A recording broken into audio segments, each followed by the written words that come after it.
Hello, welcome or welcome back to the Yarn and Yarns YouTube channel. If you're new here, my name is Angela and all of the places you can find me should be linked in the description box below this video. Welcome today. I thought for today's video it might be fun to follow on from my video that I posted a couple of weeks ago where I was chatting about my potential plans for working with handspun yarn throughout the month of May. So if you've not watched that video, it might be worth just hopping back and watching that one first. I'll pop a link up on the screen. I sat and chatted for a little while looking at some of the handspun yarns that I have in my stash and trying to marry those up with some patterns that I have in pattern books that I own. I thought it'd be interesting to make a vlog about the kind of next stage of that, where I start to sample and see how some of those projects progress or not, as the case may be. So yeah, I've been vlogging for the last week or so as I've been experimenting with some of those ideas. So I am going to hand over to Meat of the Past and we'll share those adventures together.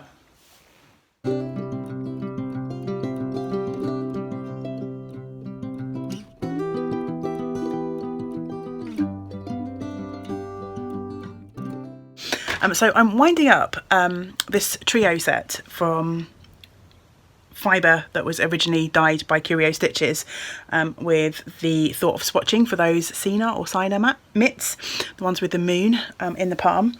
And as I was winding, I was thinking, wouldn't it be fun if I actually changed my mind and had like a blood moon? So I've got this other trio from my Nellie and Eve club. I don't know if I've got enough yardage. I think I'm just going to wind them all up and do a bit of swatching, and it could be that in the end none of these ideas work out anyway. So yeah, I might as well just wind up or cake up all of the yarn while I'm in the mood to do so.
It's Sunday here for me, so that means about a week has passed since I recorded the video where I was trying to plan what to do with my handspun.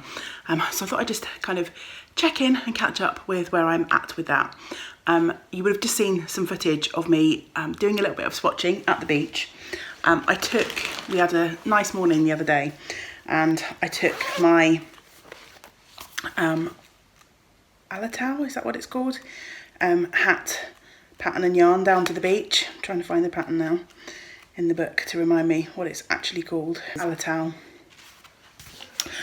So yeah, I did a little swatch, and unfortunately I don't think this project is going to be one that I'm going to take forward. Here is my swatch, and I think from the swatch it's fairly obvious. You can't really see that texture very well, so this is kind of swatch in pattern. And I don't think it's to do with the colours as such. I think it's actually to do with the makeup of my yarn. So this is a 2-ply yarn, and it's quite a soft 2-ply, and I think for that twisted stitch pattern to really show up, I probably need a yarn with a higher twist, maybe slightly rounder, so perhaps something like a 3-ply would be better for that particular hat pattern. So I'm a little bit disappointed with that because I really wanted that project to work out. I'd kind of fallen in love with the idea of making that hat in that yarn. There's the picture of the hat again. So yeah, it's quite highly textured. So yeah, the benefits and joys of swatching. In all honesty, when I was going through my Handspun stash, I'd kind of forgotten that I'd had that skein, but I really fell in love with it again, the colours, once I rediscovered it in my Handspun stash. And so when I swatched and that didn't quite work out, I was kind of almost a little bit desperate to find a pattern that might work. I do have the Sky Hill hat, which is this one in the Knits About Winter book. And actually the colour that they use in that sample there is a little bit lighter than my Handspun, but it's got that same sort of depth of colour with different sort of shades in it. So that's a possibility, but I'm not sure. The hat's on the front cover as well, look. I'm not sure that I'm entirely sold on the hat. I like the simplicity of that hat pattern, but I don't know if I like it enough to want it to wear for myself. So I'm going to sit with that idea for a little bit and try and figure out whether I really want that hat or whether I just really want to use this yarn. But of course I don't want to use the yarn in something that ultimately I'm not going to be 100% happy with. So yeah, I'm just going to sit with those ideas for a bit and see what calls to me. It may be that I swatch for the Sky Hill hat and just see what that looks like, because there's a lot that I do love about the shape and the design. I think at the moment I just don't love it as much as the Alatau, so I need to try and put some distance between me and the Alatau pattern and have a proper think about the Sky Hill. Last night I cast off my weekender, which means I've got no Handspun projects to work on at the moment. So luckily it's Sunday here today. I'm planning on warping up my loom for one of the projects that I want to weave, but I'm also going to swatch for the Sina mitts too, because I need something to knit on. So yeah, I've got my yarns just still in their sort of plastic bags, all wound up and ready to swatch with. So I think I'm going to spend a little bit of time playing with colours and swatches for that this morning, and then hopefully I'll get to warping up my loom for one of my Handspun wrap projects this afternoon. We'll see.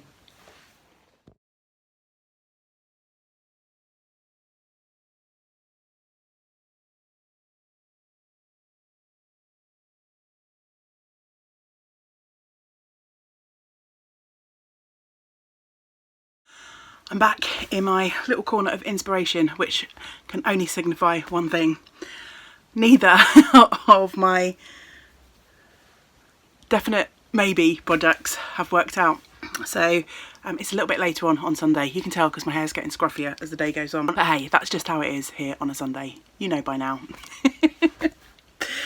So yeah, I have swatched with both of the Nelly and Eve yarn and the Curio Stitches yarn. Yeah, I swatched for the mitts with the moon in, the Sina mitts. Let me just hold up a picture of those mitts so I can remind you what I was trying to aim for. So this was the lovely pattern. And unfortunately, neither of the combinations I've tried are going to work out. So this is the first, it's only a teeny tiny little swatch that I made. This is the Nelly and Eve, the red and the purple. And I really love how these colours are playing together. However, I can't get anywhere near gauge. I have tried going down a needle size to 4mm needles. The pattern is knit on 4.5 with double knit held double, 2 strands, and even with the 4mm needle my stitch count is way off and there's no way I can go down another needle size. The fabric is really dense as it is and I could feel my hands starting to ache slightly knitting on the 4mm, so there's just no way I can go down another needle size to try and get somewhere near gauge, which is a real shame because I think that colour combination is quite nice and subtle, and I think the red moon would have looked lovely. So unfortunately that is a no-go, so I shall be undoing that swatch and rescanning those yarns for now. With the Curio Stitches yarn, I started with a 4mm needle again. I'm generally a much looser knitter than the average pattern in terms of the recommended gauge. So yeah, I started with a 4mm needle again, and I got much closer to gauge this time. I was about a stitch out, which would have been workable because I could have knit, there's 3 sizes for those mitts. Ordinarily I would have knit the medium size, so I was figuring if I can get this to work out, I can just knit the small and that should work out okay. However, I'm not a fan of how these colours are working together. The bright green, the sort of, yes, it's pretty much that bright. I have to hold it back to get so it's not blowing out, but this green is really dominating the colours. I didn't mind so much with the darker of the sort of trio of fibres. This is a sort of blue black with some brown, and I felt like, so that's the bottom of the swatch there, I felt like the darker colour sort of stood up okay against that sort of neon green. However, I have a much smaller quantity of this colour than I do of the brown colour.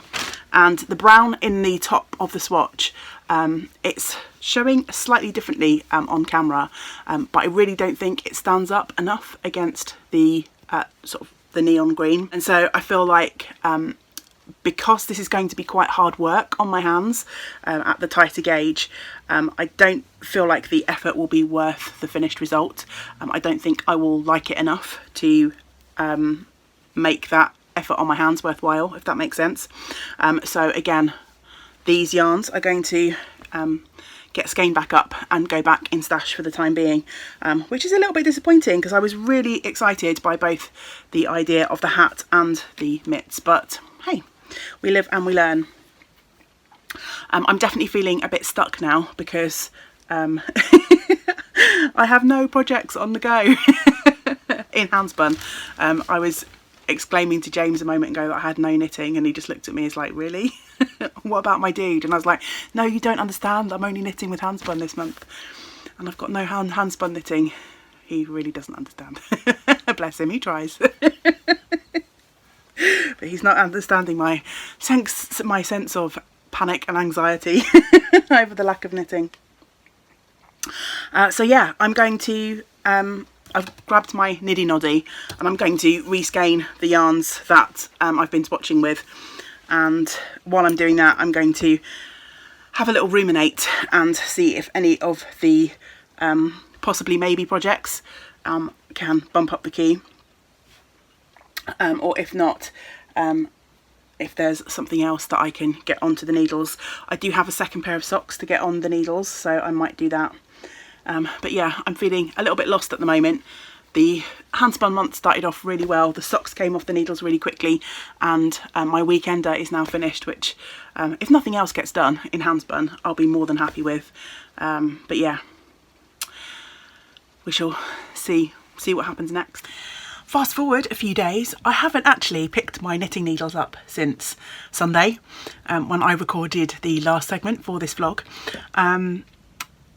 Yeah, I needed to take a little pause, I guess, after my kind of, not failed, but the swatches that didn't quite work out right. I think fail's not really the right word there.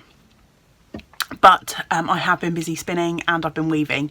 So I have been feeding my creative urges, just not with knitting, which has been a little bit strange because I'm used to picking up the needles every day. But I really wanted to stay true to my sort of working with Handspun goal this month. However, I think it's time to get back to it. So my plan for this afternoon, I'm kind of taking an afternoon off work. I am a patron of the lovely Rachel of Woolen Spinning, and as part of the sort of patronage, Rachel hosts maker mornings that anyone can sign up to, any of her patrons. So I've signed up to a sort of Zoom chat this afternoon, starts in about 40 minutes or so. But I haven't really got anything that I can work on while I'm on that Zoom, because I haven't got I haven't got any projects on the needles. It's a bit difficult for me to set up my wheel or my loom and have the camera on for zoom. I haven't really got a good sort of space to set that up in good light. So what I'm thinking is I might start swatching for hopefully a project that will work out. So I have grabbed this skein of yarn from my Handspun stash. This is the yarn which will be somewhat self-striping. I know there are a few bits where the colours are sort of mild together, but I'm hoping to make a hat inspired by one of the projects from the Milwaukee Heeds book from Kate Davis, and I showed this off in my planning video. It's a stripy hat. This is the one. So I'm going to, instead of using lots of different sort of leftovers of yarn, I'm going to use my sort of self-striping skein to knit a hat. This is knit in a 4-ply weight. My self-striping is going to be sort of DK, probably towards worsted in places. I am busy spinning up. I've spun the singles for the brim. I'm going to knit a dark colour for the brim, but I need to swatch with the self-striping to see what needle size to use. The hat in the Milwaukee Heeds, although I'm not going to be following the pattern, that hat is quite slouchy and I quite like that look. So I want probably a slightly looser fabric that's not going to kind of stand up by itself. So yeah, I'm looking for a slouchy hat, not a kind of gnome hat. So yeah, I'm going to do a little bit of swatching while I'm on my Zoom this afternoon.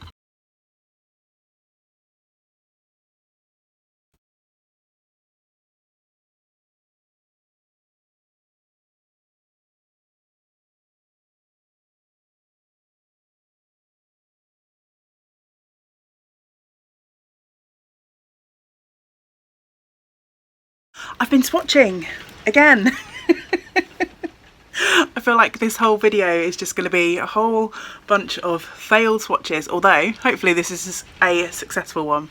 Yesterday I swatched with my sort of self-striping skein. So this is my little swatch. I started on a 4.5mm needle, and at the top here there is a garter bump in the middle there. It's a bit difficult to see because it's in that white strand, but I changed to a 4mm needle, and I like both of the fabrics that I'm getting with those needle sizes, but I think for the purposes of knitting this hat I am actually going to go with the 4mm, the slightly tighter fabric. So I threw in a couple of stripes in some undyed handspun, which I'd left as singles, and I held that double to create a thickness that was somewhat similar to the self-striping, because as I looked at my inspiration photo, the hat from Milwaukee Tweed, which is just called Let's Stripe, I don't think I've actually mentioned the name of the pattern, there's quite a few sort of like lighter stripes thrown in, which I quite like, and because my self-striping is quite primary in terms of colours, they're quite bright, I thought throwing a white stripe in here or there would just break that up. I'm almost ready to cast this on. My hat's going to be sort of micro striping, I think, because this swatch is about 25-30 stitches, I can't remember exactly, but I'm only getting a couple of rows of colour of each colour from that stitch count. So if you think about a hat that's going to have you know, maybe quadruple the number of stitches, I'm only going to get maybe not even a complete round. So it's going to be quite interesting to see whether this is going to work out as I want it to, or whether I'll need to wait until I've got another sort of self-striping to get the effect that I want. So yeah, the swatch is looking okay, but we'll see if the actual hat knitting goes to plan. It's Saturday and we have a break in the rain and wind that we've had the last few days, so I have come down to the beach. There's a few speckles of blue sky, still plenty of cloud around, but I thought I'd bring my knitting and sit for half an hour and just enjoy being outside without getting wet. So I've got my project bag from Emma of Eldenwood Craft with lovely robins on, and yeah, I think I have got a project that's finally going to work out. So this is my inspired by by Kate Davies hat, and as you can see, last night I knit the cuff and I've started knitting for the sort of main body of the hat. However, I am going to rip back a couple of rows, so I'm just going to pop this hat down on a rock so that I can chat to you about it a little bit more easily and just explain why I'm going to rip back a little bit before I carry on. Rock wasn't working, so my knee's going to have to do the job. Right, so yeah, as I said, last night I knit the brim of the hat, and I've started with my self-striping yarn. As I anticipated, this is kind of micro striping rather than sort of creating stripes of any particular thickness, but I'm enjoying how it's looking. After I'd knit an inch or so, I decided to pop in a row of the white yarn. But that's actually what I'm going to rip back. I'm not a fan of the way the white is looking, particularly as in order to kind of make it work without having a ton of ends to weave in at the end, I'm kind of having to knit a whole row of the white. It's kind of disrupting the irregular kind of micro striping of the rest of the yarn. It looks a little out of place. Here's kind of the join here, so I'm getting that sort of weird jog which you get when you sort of changing yarns and striping, which I could do like the jogless join, but yeah, I just think it's looking not as nice as I wanted it to. I just think the white to me is looking a little bit jarring and a little bit odd, so I'm going to forget the idea of using the white and just go with the random stripes of the colourful yarn.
So I think it's time to bring things up to date. It's the Sunday the 23rd of May as I'm recording this. I've got about a week left of working with my handspun in terms of the May goal that I set myself. I'm going to try and move on next week to a slightly different approach to working with my handspun, so it feels like a good time to wrap up this vlog. I've been working on this one for maybe a week to 10 days. And of course, not everything that I worked on in this period has worked out. And initially I was a little bit disappointed about that. I had kind of set my heart on working with those projects, and for one reason and another they didn't work out. And initially I was sort of drawn towards thinking, it's my handspun, you know, it's not good enough. My handspun can be a little bit inconsistent, as is the case I think with handspun in general. And particularly mine, it's made by hand, so it's not 100% consistent, and I am by no means an expert spinner. I have been spinning for just over 3 years now, but it's not something I do exclusively. If you follow here on the channel, you know I like to split my time between many different crafts, and of course there's life to get on with as well. Life outside of crafting, it does exist, sadly. So yeah, I was thinking, you know, it's my handspun, but the reality is, in the past, I have successfully added my handspun into projects. So it was just this time round, I didn't select the right handspun and pattern combinations. I don't think that's just a symptom of substituting handspun yarn when you're working with a pattern that's been designed in a particular yarn. I have had instances in the past where I've substituted one commercial yarn for another, and it hasn't quite worked out how I had imagined that it would in my head. And the 2 projects that I swatched for didn't work out for different reasons. So the hat pattern, the yarn weight was right, but my yarn construction just wasn't showing off that pattern to its fullest. I could have cast that on and carried on, but I don't think I would have been happy with the result. I think I needed a much sort of crisper, tighter yarn to show off the twisted stitch pattern in that hat. And the yarn that I was using was quite a soft 2-ply. So it may be that I spin for that hat in the future, because I do like that idea, but I think I would have to find the right sort of colour in my fibre to match with that pattern. I've got a very sort of specific idea of how that pattern should look, sort of based on the original design. And then for the mitts, it was just gauge that I couldn't get right.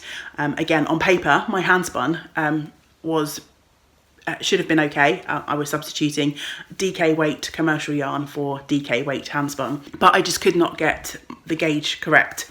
And there are things that you can do to make patterns work for the gauge that you get. But for that particular pattern, it would have kind of involved me redesigning the numbers completely to get it to work, and I just didn't think that I would be inspired enough by the finished object to want to put that effort in. So yeah, 2 different projects that didn't work out for 2 very different reasons. And I think, again, looking at was it because I was trying to use handspun? I don't think that's necessarily the case. I think if you grabbed 5 different commercially prepared double knit yarns and put them on the table in front of you, you would see a wide variety in terms of thickness, in terms of construction, depending on what fibres are used in the yarn, how it's been spun, whether it's been woolen or worsted prep, and as I say, how much twist is added to the yarn.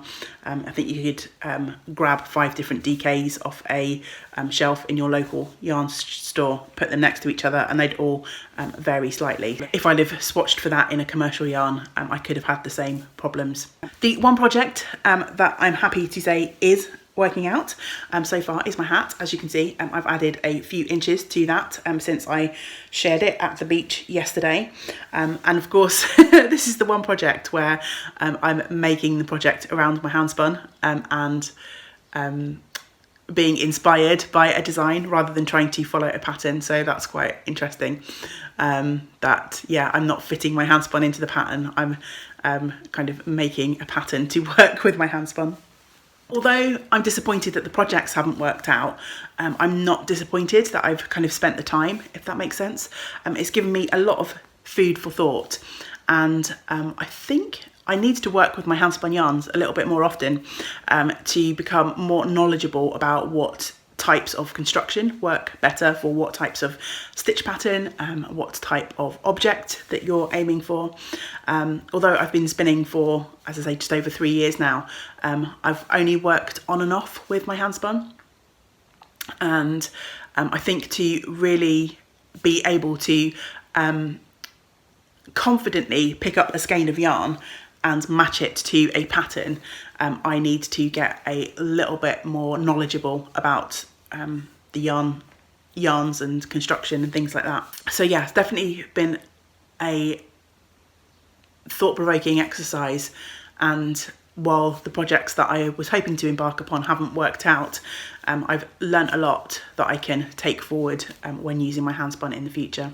So I hope you have found something enjoyable or interesting in this video. I appreciate you following along this journey with me. As I say, next week I'm going to be embarking on a slightly different approach to see if I have a little bit more success with embarking on some projects to work on with my Handspun. But I will make a separate vlog about that, and I'll pop that up in the future at some point. If you have enjoyed the video and you'd like to support the channel, you'll find links to my Patreon page and my Ko-fi page below. I've just set a new goal over on Ko-fi, and if I do receive any Ko-fi donations, I'll be putting any donations that I receive towards a blending board. I am really enjoying spinning with my supported spindles at the moment, and I'll be chatting more about that in an upcoming video. But spinning on supported spindles is perfect for woolen spun yarn, so long draw techniques, and rolags are a great preparation for spinning long draw. So I'm really wanting to dip my toes into the world of blending up some of my own fibres and working from some hand pulled rolags. So yeah, I'm working towards saving up to buy a blending board. And of course, once I get there, I'll share my adventures here on the channel. But of course, as I always say, I know it's not possible for everyone to financially support all of the channels that are out there. You are supporting by being here, by watching the video, and by liking, by subscribing, by sharing that you're watching.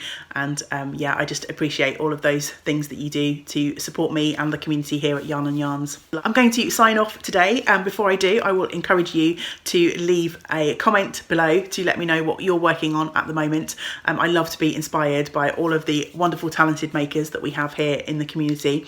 Whether you're working with Handspun or not, I'd just love to hear what you're up to, what is making your heart happy at the moment. I'll be back soon with some more content here on the channel, so I hope you will join me for that. But until we get to spend time together again, I hope you get to do some of the things that you enjoy. Great big woolly hugs to you all. Bye for now.